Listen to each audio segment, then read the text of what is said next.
ഇപ്പോൾ അതിലെ സുഹൃത്ത് നമ്മോടൊപ്പം ചേരുന്നു. താങ്കൾ കടന്നുപോകുന്ന മനോവേദന നമുക്ക് മനസ്സിലാക്കാൻ കഴിയുന്നതേ ഉള്ളൂ. എന്താണ് നിങ്ങളോട് അതുല്യ പറഞ്ഞിരുന്നത്?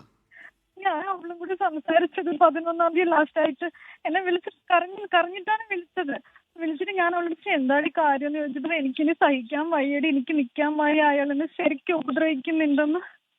നന്നായിട്ട് അയാൾ ദേഹോപദ്രവം ചെയ്യുന്നുണ്ട് അവളെ.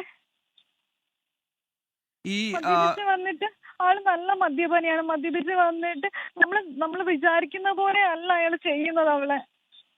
ഏറ്റവും അവസാനമായി അതുല്യ നിങ്ങൾക്ക് മെസ്സേജ് അയച്ചത് എന്നാണ്?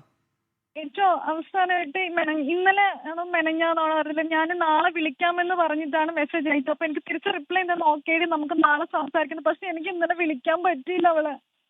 എന്തായിരുന്നു അവസാനമായി അയച്ച മെസ്സേജിന്റെ ഉള്ളടക്കം എന്ന് ഓർത്തെടുക്കാൻ കഴിയുന്നുണ്ടോ? ഈ മർദ്ദനത്തെ കുറിച്ചാണോ? എനിക്ക് നിന്നോട് സംസാരിക്കാനുണ്ടടി, എനിക്കിനി സഹിക്കാൻ പറ്റുന്നില്ലെന്നും പറഞ്ഞിട്ടാണ് ലാസ്റ്റ് എന്നോട് സംസാരിച്ചത് അവള്. ഞാൻ പറഞ്ഞു നീ വിഷമിക്കണ്ട, നാളെ ഞാൻ വിളിക്കുന്നുണ്ട്, നീ ഹാപ്പി ആയിട്ടിരിക്ക്, എപ്പോഴും മനസ്സിൽ കുഞ്ഞിനെ പറ്റിയിട്ട് മാത്രമേ ചിന്തിക്കാവൂ എന്ന് ഞാൻ ഒരുപാട് അവളോട് പറഞ്ഞതാ. അവൾ ഒരിക്കലും ഇത് ചെയ്യില്ല. അതായത് അതുല്യ നല്ല മനഃശക്തിയുള്ള ആളാണെന്നാണ് ആണ് നമ്മൾ ആണ് വിശ്വസിക്കുന്നത്. അവള് ചെയ്യാനാണെങ്കിൽ ഇതിനു മുൻപ് ഒരുപാട് സാഹചര്യങ്ങൾ ഉണ്ടായിട്ടുണ്ട്. അവൾ അന്നേരമൊക്കെ ചെയ്യേണ്ടുന്നതാ. അവള് ചെയ്യില്ല ഒരിക്കലും ഇത്. ഞാൻ അങ്ങോട്ട് അവളെ ഉപദേശിക്കുമ്പോൾ അവൾ എന്നോട് പറഞ്ഞു, എനിക്കൊരു മോളുണ്ട്, എന്റെ മോൾക്ക് ആരും ഇല്ലാണ്ടായിപ്പോ ഞാൻ ഒരിക്കലും ചെയ്യില്ല.